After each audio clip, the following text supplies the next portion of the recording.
everyone, and welcome to my YouTube channel and to another episode of Beyond the Wall. I'm so glad that you could join me today. Make sure, guys, that you don't forget to keep those comments rolling in and those likes, and more than anything, make sure to keep subscribing.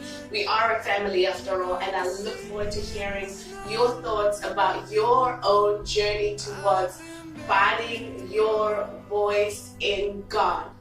Anyways, that's exactly what I want to talk to you about today.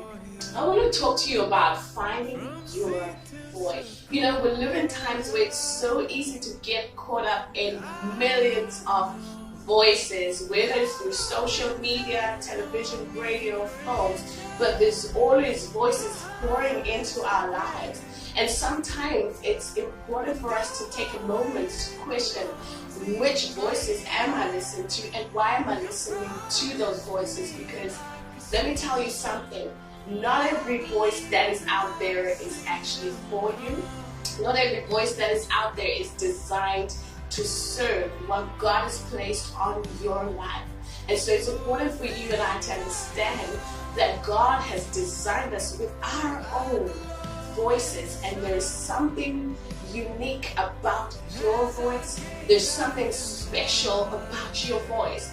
It's very much connected to who you are, and more than anything, it's connected to your God purpose on earth. And so we live in a time that doesn't really encourage us to not only speak out and use our voices. We live in a time that just gives us free reign, as beautiful as that is. But with free reign, especially through social media, we've got a responsibility to understand what we are influencing people about, what it is, or what message we are carrying.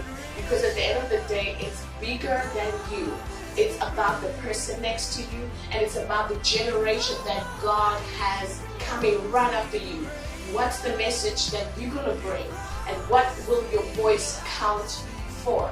So let's talk about finding your own voice, because I think that is such an important message for us to dig into.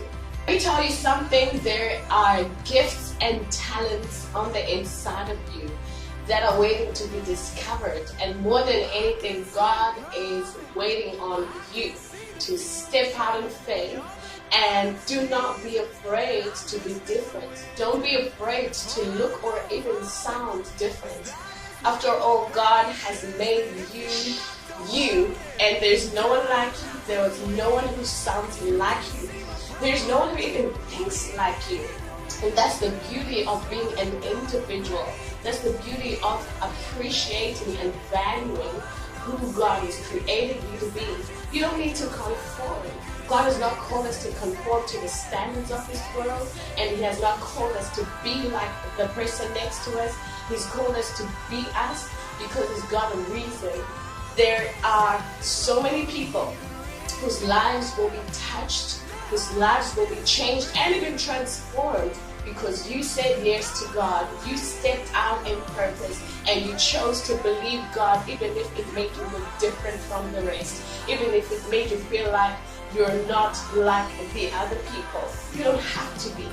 You know, it's amazing that sometimes we underestimate that the voices God has given us actually distinguish us from the rest. That's why people are able to recognize other people just by hearing the sound of their voices.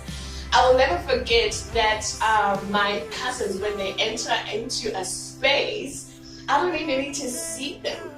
You know, because the way they laugh, guys, it's real. The way they laugh is so unique, it's so different. I'm able to quickly pick up that, okay, this is so and so. The way they speak, I even tell this to my fiance.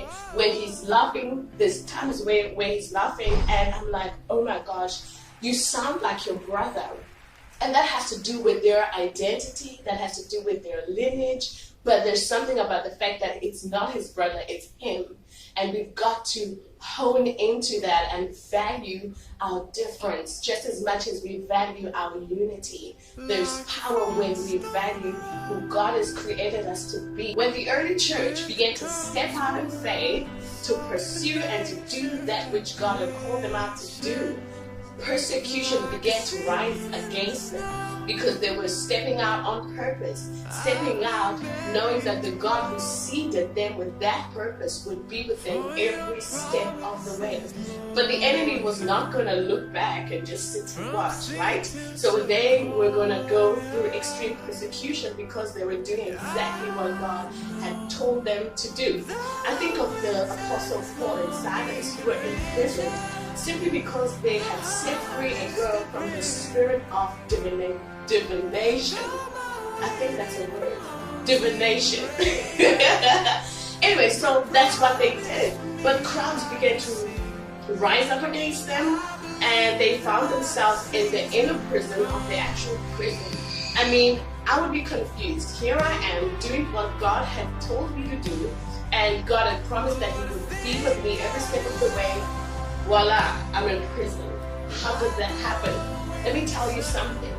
The enemy did not know that these were men who had inner freedom.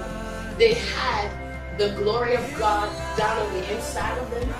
They had a relationship with Jesus, and they knew that their voices was connected to their purpose and destiny.